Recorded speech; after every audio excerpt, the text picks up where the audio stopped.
혹시 AI한테 간단한 질문을 했는데 갑자기 온갖 정보를 다 끌어와서 과학의 친절을 베풀 때 이거 좀 부담스러운데? 싶었던 적 없으신가요?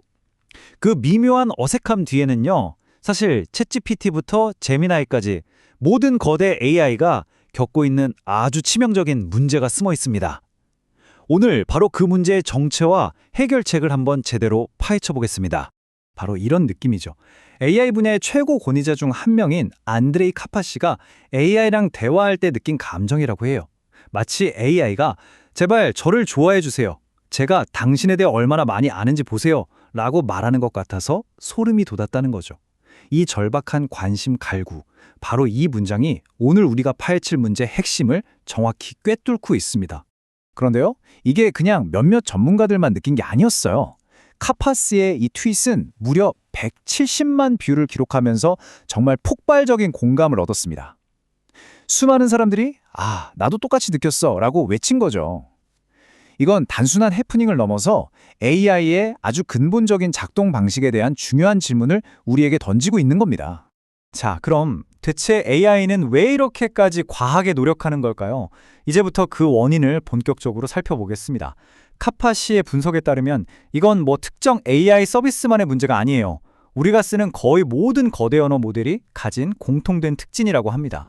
카파시가 내린 진단은 아주 명확해요. 원인은 바로 컨텍스트 창 편향 때문입니다. 쉽게 말해서 AI가 대화창에 있는 모든 정보를 마치 시험 범위라고 생각해서 어떻게든 전부 다 활용하려고 드는 경향인 거죠. 그러다 보니까 불필요한 정보까지 막 끌어와서 질문을 던지고 마치 관계에 집착하는 것처럼 보이는 겁니다. 그리고 여기서 카파시는 핵심을 짚어냅니다. 중요한 건 AI에게 뭘 기억하게 하느냐가 아니라 뭘 잊게 만드느냐는 거죠. 그럼 이 맥락 편향이라는 거, 이게 도대체 뭘까요? 제가 이 현상을 아주 간단하고 강력한 비유로 설명해 드릴게요. 혹시 LLM이 왜 자기가 쓴 글에 오타나 오류를 잘 못 고치는지 궁금하지 않으셨어요? 바로 그 이유랑 직결되는 문제입니다. 좀 기술적으로 파고들면 이렇습니다.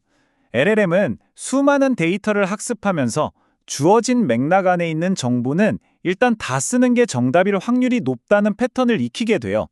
문제는 이게 너무 과해서 대화 기록이나 이전 질문 같은 모든 정보를 어떻게든 사용하려고 애쓰다가 오히려 부정확한 결과를 만들어낸다는 겁니다. 이 복잡한 개념, 딱 한 방에 이해시켜드릴 비유가 있습니다. 바로 자기가 쓴 글 교정하기예요. 우리도 그렇잖아요. 직접 쓴 글을 다시 읽으면 오타가 잘 안 보이죠? 왜냐면 내가 뭘 쓰려고 했는지 내 머릿속에 이미 정답이 있기 때문입니다. LLM도 정확히 똑같아요. 자기가 방금 생성한 결과물이랑 한 대화창 안에 있으면 그 결과물을 객관적인 시선으로 보지 못하는 맹점에 빠지는 거죠. 이 편향, 이게 얼마나 심각하냐고요? 이 숫자가 모든 걸 말해줍니다. 한 연구에 따르면 LLM은 자기가 생성한 결과물에 포함된 오류의 무려 64.5%를 스스로 발견하지 못합니다. 셋 중 2개는 그냥 못 보고 넘어간다는 거예요. 중요한 보고서나 코드를 검토시킬 때 이건 정말 치명적인 결과로 이어질 수 있겠죠. 자, 그럼 이 골치 아픈 문제를 어떻게 해결할 수 있을까요? 해답은 놀라울 정도로 간단합니다. 바로 맥락을 분리하는 것.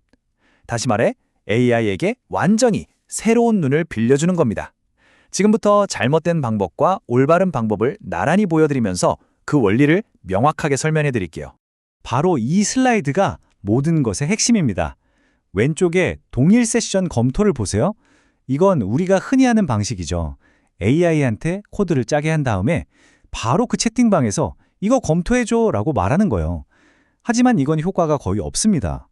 오른쪽에 교차 맥락 검토처럼 AI가 만든 결과물만 깨끗하게 복사해서 완전히 새로운 채팅방을 열고 거기에 붙여 넣어야 해요. 이렇게 맥락을 의도적으로 딱 끊어줘야만 AI가 아무런 편견 없이 정말 새로운 눈으로 결과물을 검토할 수 있게 됩니다. 그리고 이게 그냥 느낌적인 느낌이 아니라 데이터로도 딱 증명이 됩니다. 이 그래프는 오류 탐지 정확도를 보여주는데요. 보시다시피 맥락을 분리해서 검토했을 때, 즉 교차 맥락 검토를 했을 때 정확도가 더 높습니다. 특히 주목할 점은 아주 치명적인 오류를 찾아내는 능력이에요. 새로운 세션에서 검토했을 때 치명적 오류 발견율이 40%로 기존 방식의 29%보다 훨씬 높았어요. 그야말로 결정적인 차이죠. 자, 그럼 이런 생각이 드실 수 있죠. 아, 근데 매번 새 채팅방 열기 귀찮은데 그냥 한 채팅방에서 야, 다시 봐봐. 더 꼼꼼히 검토해봐. 이렇게 여러 번 시키면 안 되나? 아주 합리적인 질문입니다. 하지만 그 결과는 정말 놀랍습니다. 정답은 안 된다입니다. 놀랍게도 상황은 더 나빠져요. 연구에 따르면 같은 세션에서 반복적으로 검토를 요청하면 멀쩡한 코드에서 없던 문제를 찾아내는 오탐, 그러니까 거짓 경보가 무려 62%나 급증합니다. 처음에 가파 씨가 말했던 AI에 과하게 노력하는 문제가 여기서 또다시 증명되는 셈이죠. 자, 이제 이 강력한 교차 맥락 검토 원리를 알았으니까 이걸 매번 수동으로 새 창 열고 복사 붙여넣기 하긴 귀찮잖아요. 다행히도 이 모든 걸 자동화해주는 누구나 쉽게 쓸 수 있는 오픈소스 도구가 있습니다. 개발자분들이라면 이 한 줄의 마법 바로 아실 거예요. 터미널에 pip install ccr review 이 명령어 한 줄만 딱 입력하면 방금 설명드린 그 모든 과정을 자동으로 처리해주는 강력한 도우미가 설치됩니다. 정말 간단하죠? 이 도구가 어떻게 돌아가냐면요. 정말 똑똑해요. 첫째, 기존 대화 기록 같은 맥락 정보를 전부 제거하고 순수한 결과물만 추출합니다. 둘째, 이 결과물을 서로의 존재를 전혀 모르는 독립된 AI 검토자 3명에게 각각 새로운 세션으로 보냅니다. 마지막으로 셋째, 디렉터 역할을 하는 AI가 이 3명의 피드백을 싹 종합해서 공통적으로 지적된 가장 신뢰도 높은 문제점만 딱 정리해줍니다.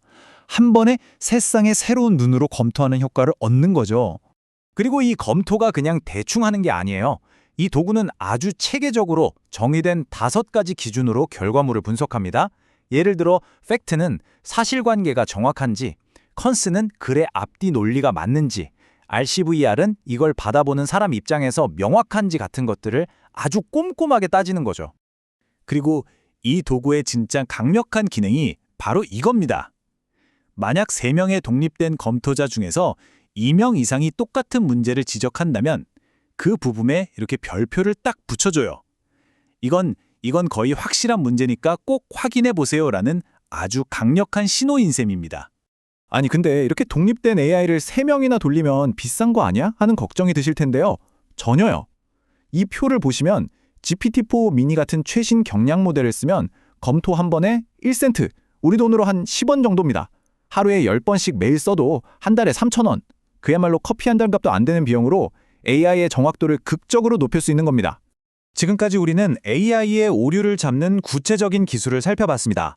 이제 마지막으로 이 모든 논의를 관통하는 더 크고 중요한 통찰에 대해 이야기해 보겠습니다. 핵심은 역설적이게도 더하기가 아니라 빼기, 바로 정보의 제한에 있습니다. 이 정보를 제한한다는 원리가 단순히 글 하나 고치는 데서 끝나지 않아요. 여러 AI가 팀처럼 협업하는 복잡한 멀티 에이전트 시스템에서는 이 원칙이 훨씬 더 중요해집니다. 모든 정보를 모든 AI가 공유하면 한 AI의 편향이 순식간에 시스템 전체로 퍼져나가서 엉망이 될 수 있거든요. 반면에 각 AI에게 꼭 필요한 정보만 제공하고 독립적으로 판단하게 하는 정보 방화벽을 세우는 것이 훨씬 더 안정적이고 뛰어난 결과를 만들어냅니다. AI 전문가 매튜 버먼이 남긴 이 말이 오늘의 모든 내용을 완벽하게 요약합니다. 어떤 기억을 잊어야 할지 아는 것은 무엇을 기억해야 할지만큼이나 중요하다. 우리는 지금까지 AI에게 더 많은 데이터를 주는 데만 집중해 왔잖아요. 하지만 이제는 뭘 의도적으로 잊게 만들 것인지가 AI의 성능을 결정하는 어쩌면 더 중요한 시대가 온 것입니다. 그래서 마지막으로 여러분께 이 질문을 던지며 마무리하고 싶습니다. 우리는 그동안 AI에게 더 많은 정보를 주면 더 똑똑해질 것이다라고 막연하게 믿어왔습니다. 하지만 과연 그럴까요? 더 많은 정보가 항상 더 좋은 결과를 보장할까요? 오늘 우리가 살펴본 맥락 편향은 이 오랜 믿음의 정면으로 의문을 제기합니다. 오늘의 핵심 메시지, 딱 한 문장입니다. AI를 더 똑똑하고 정확하게 만들고 싶으신가요? 그렇다면 역설적으로 때로는 AI가 무언가를 잊도록 도와야 합니다. 맥락이라는 편향의 족쇄를 끊어내고 의도적으로 정보를 제한하는 것, 이것이 바로 AI의 진정한 잠재력을 끌어내는 새로운 열쇠가 될 겁니다.